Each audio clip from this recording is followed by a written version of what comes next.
Hola a todos, les envío un saludo y les comento que este video resumen está dirigido a los estudiantes de la Universidad San Sebastián que están cursando la asignatura de Bioquímica, cuyo código es DBio 1037 y tiene por objetivo ayudarlos a abordar la pregunta número 5 de la guía de repaso número 9. Bueno, esta pregunta implica, ¿no es cierto?, la comprensión del proceso de gluconeogénesis. Este proceso, a grandes rasgos, implica la generación de glucosa, que es la principal fuente de energía para todas las células de nuestro organismo, a partir de moléculas pequeñas, principalmente piruvato, pero también pueden participar en este proceso otras moléculas ya sea convirtiéndose en piruvato para dar inicio a este proceso o bien a través de reacciones que les permitan convertirse en intermediarios de la gluconeogénesis y así poder continuar hasta la generación, ¿no es cierto?, de glucosa. Los objetivos o recursos conceptuales que vamos a repasar en este video van a ser las características de la gluconeogénesis, vamos a proceder con la descripción del proceso y de las enzimas involucradas en las reacciones que son irreversibles en la gluconeogénesis y finalmente vamos a abordar la regulación de la gluconeogénesis y su balance energético. Etiológicamente, la gluconeogénesis significa la formación de azúcar nuevo. Este proceso implica, ¿no es cierto?, la síntesis de glucosa a partir de moléculas que son precursores no glucosídicos. Esto es relevante porque los niveles de glucosa sanguíneos y que están disponibles para todas las células no siempre son constantes. Muchas veces pueden disminuir los niveles de glucosa y también del glucógeno que se almacena en nuestro organismo producto de ayuno prolongado o bien, ¿no es cierto?, después de la realización de actividad física intensa de manera prolongada. Por lo tanto, se requiere la generación de glucosa a partir de otras moléculas que estén disponibles en el organismo. Este proceso ocurre principalmente en el hígado y los precursores de este proceso suelen ser moléculas pequeñas, como por ejemplo el piruvato u otras moléculas que posean 3 o 4 carbonos. Algunas de estas son, por ejemplo, el aminoácido alanina, el lactato y el glicerol proveniente de la hidrólisis de los triacilgliceroles. A pesar de que uno podría tentarse a pensar de que la gluconeogénesis es el inverso de la glicólisis, esto no es así, puesto de que solo comparten 7 de los 10 pasos, por lo que estas reacciones no son idénticas, ya que las 3 etapas restantes requieren ser rodeadas o bypaseadas, lo que significa, ¿no es cierto?, de que son catalizadas por enzimas distintas a través también de distintos mecanismos. Entonces, lo que vamos a hacer ahora es efectuar una comparación entre el proceso de glicólisis y gluconeogénesis. Aquí se muestra un esquema general del proceso de glicólisis donde las reacciones irreversibles de la glicólisis se muestran, ¿no es cierto?, representadas con esta flecha de color rojo y cómo se muestra, ¿no es cierto?, para que ocurra la gluconeogénesis se requiere rodear o bypasear estas reacciones, como se muestra con estas flechitas de color celeste. A pesar, ¿no es cierto?, de que puede parecer de que son reacciones que son inversas, lo cierto es que son catalizadas por otras enzimas a través de distintos mecanismos como había señalado previamente. De hecho, esta etapa requiere ser catalizada por al menos 2 enzimas. Ya en breve voy a profundizar en eso. Adicionalmente, también hay otras moléculas que pueden ingresar, ¿no es cierto?, en el proceso de gluconeogénesis. Por ejemplo, el lactato puede, ¿no es cierto?, ser convertido en piruvato para así ingresar en este proceso de gluconeogénesis. También existe lo que se llaman aminoácidos glucogénicos que pueden, por ejemplo, ser convertidos en piruvato, como el caso de la alanina, o bien estos aminoácidos pueden, a través de reacciones, ser convertidos en algún intermediario del ciclo de Krebs, como por ejemplo el caso del glutamato, que es convertido en alfa-cetoglutarato, y así, ¿no es cierto?, a través del ciclo de Krebs se generan, ¿no es cierto?, intermediarios que pueden, ¿no es cierto?, después iniciar el proceso de gluconeogénesis. También el glicerol, proveniente de la hidrólisis de los triacilglicerones, puede ser, mediante dos reacciones enzimáticas, ser convertido en dihidroxiacetona fosfato y así insertarse, ¿no es cierto?, en la gluconeogénesis.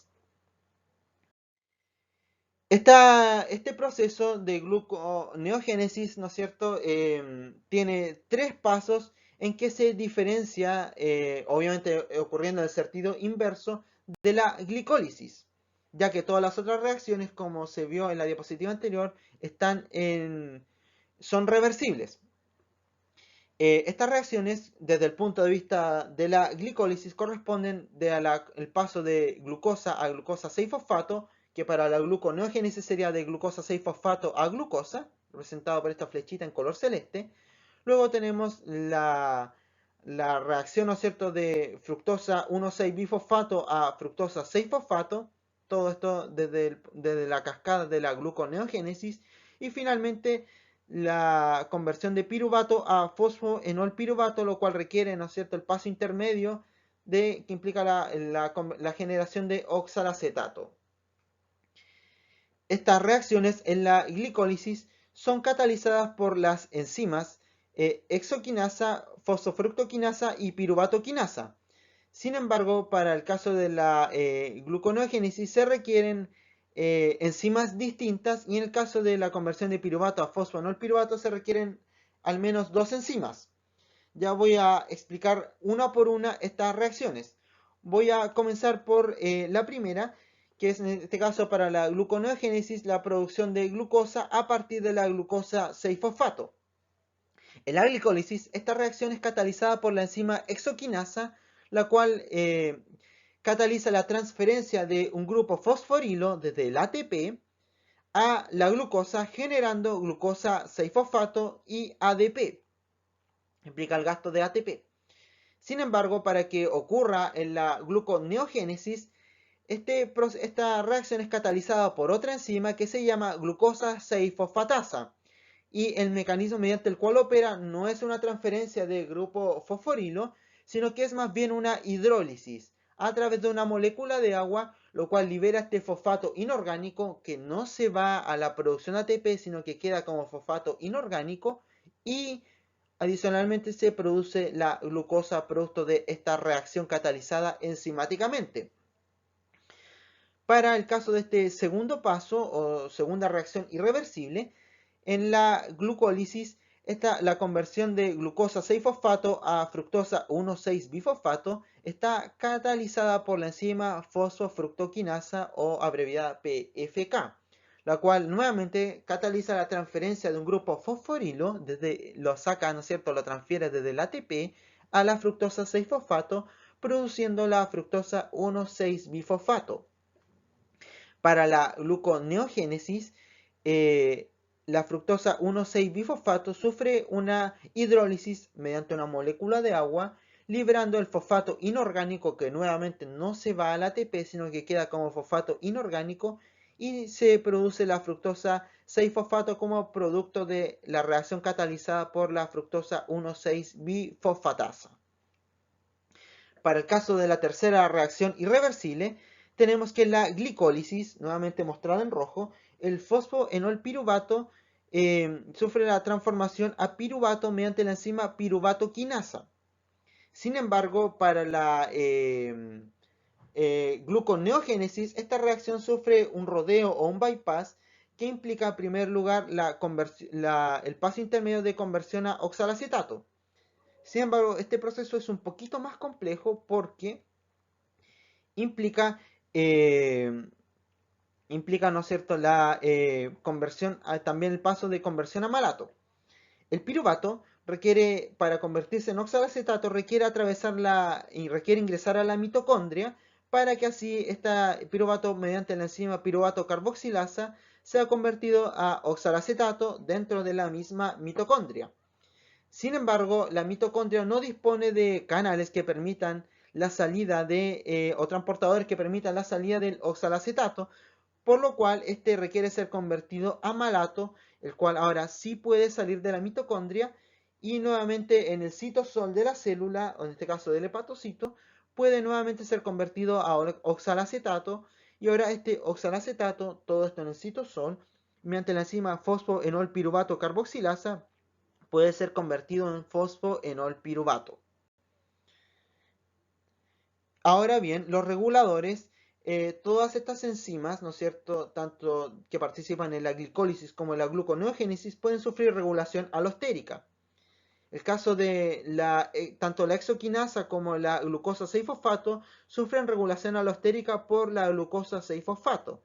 Sin embargo, y aquí se representa con el color rojo, la exoquinasa sufre una regulación alostérica negativa, es decir, es inhibida por la glucosa 6-fosfato, mientras que la glucosa 6-fosfatasa es activada por la glucosa 6-fosfato de manera alostérica.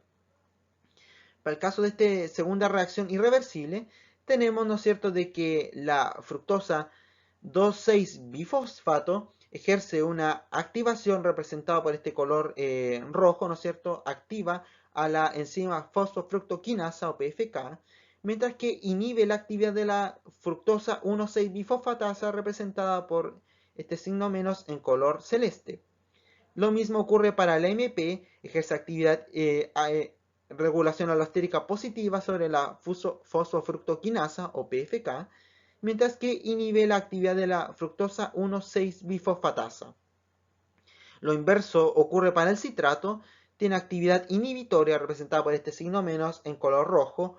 ejerce actividad inhibitoria sobre la fosfofructoquinasa, mientras que ejerce una regulación alostérica positiva sobre la fructosa 1,6-bifosfatasa. El ATP y los protones ejercen una actividad inhibitoria o una regulación alostérica negativa sobre la fosfofructoquinasa. Y finalmente, para la última reacción irreversible, tenemos que la fructosa 1,6-bifosfato ejerce una regulación alostérica positiva sobre la actividad de la piruvatoquinasa, representada por este color rojo, mientras que el ATP y la alanina ejercen una regulación alostérica negativa, es decir, inhiben la actividad de la enzima piruvatoquinasa. Y tenemos que el ADP y el acetil-CoA ejercen también regulación alostérica, pero sobre las enzimas que participan en la gluconeogénesis. Aquí representé con color negro la piruvatoquinasa para diferenciarla de la regulación sobre la enzima fosfoenol piruvato carboxilasa, que está en color celeste. Tenemos que el ADP ejerce una regulación alostérica negativa, es decir, inhibe la actividad tanto de la piruvato carboxilasa, representada en negro, como también inhibe la actividad de la fosfoenol piruvato carboxilasa, representada por este signo negativo en color celeste. Mientras que el acetil-CoA ejerce una regulación alostérica positiva solamente sobre la enzima piruvato carboxilasa. Finalmente, también vamos a abordar lo que es la regulación hormonal. A grandes rasgos, la enzima, la hormona insulina inhibe el proceso de gluconeogénesis, mientras que la hormona glucagón ejerce un efecto activador sobre el proceso de la gluconeogénesis, de tal manera que se produce mayor cantidad de glucosa para así poder aumentar la glicemia o los niveles de glucosa en la sangre. Finalmente, lo último que vamos a abordar va a ser el balance energético de la gluconeogénesis, donde tenemos que en líneas generales dos moléculas de piruvato que poseen 3 carbonos cada una, más 4 ATP, ¿no es cierto?, 2 GTP, 2 NADH, más 2 protones, más 4 moléculas de agua, van a producir una molécula de glucosa, 4 ADP, 2 GDP, un NAD más y 6 moléculas de fosfato inorgánico. Estos dos piruvatos, ¿no es cierto?, van a constituir el esqueleto de 6 carbonos de la glucosa, mientras que la hidrólisis de 4 moléculas de ATP van a producir 4 moléculas de ADP. La hidrólisis, ¿no es cierto?, la salida de un grupo fosfato del GTP va a producir 2 GDP y entre estas 6 moléculas, 4 de ATP, 2 de GDP, van a producir 6 fosfato inorgánico, y estos NADH, ¿no es cierto?, se van a desprender de 2 electrones, ¿no es cierto?, para generar NAD+. Y el delta G total de esta reacción es menos 16 kJ por mol, lo cual quiere decir que este proceso en líneas generales es irreversible, puesto que tiene un delta G que es negativo, pero si lo miramos desde el punto de vista energético para la célula es caro, puesto que implica la hidrólisis de 4 moléculas de ATP y 2 moléculas de GTP, que son moléculas trifosfatadas, y por lo tanto, ¿no es cierto?, esto implica un alto costo para la célula. Ahora, como conclusiones del proceso de gluconeogénesis, tenemos de que este proceso permite, ¿no es cierto?, la síntesis de glucosa a partir de piruvato u otras moléculas intermediarias que son pequeñas y que normalmente tienen 3 o 4 carbonos en su estructura. Es un proceso que ocurre principalmente en el hígado. También puede ocurrir en los riñones, pero en mucha menor medida. También no es idéntico a la glicólisis, en el sentido de que no son procesos necesariamente inversos uno en el otro, puesto que si bien es cierto comparten 7 pasos o reacciones inversas obviamente, poseen 3 reacciones distintas que requieren, o pasos, ¿no es cierto?, que requieren ser rodeados o bypaseados, como se mostró en la diapositiva anterior. También la gluconeogénesis es un proceso irreversible, puesto que tiene un delta G negativo, pero que es energéticamente caro, puesto que implica el gasto de moléculas trifosfatadas, como son el caso de ATP y GTP, para que el proceso en sí ocurra.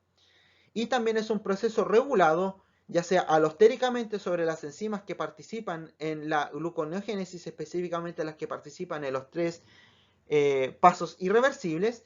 o también puede ser regulado hormonalmente, y esta regulación es ejercida en la célula de manera cuidadosa.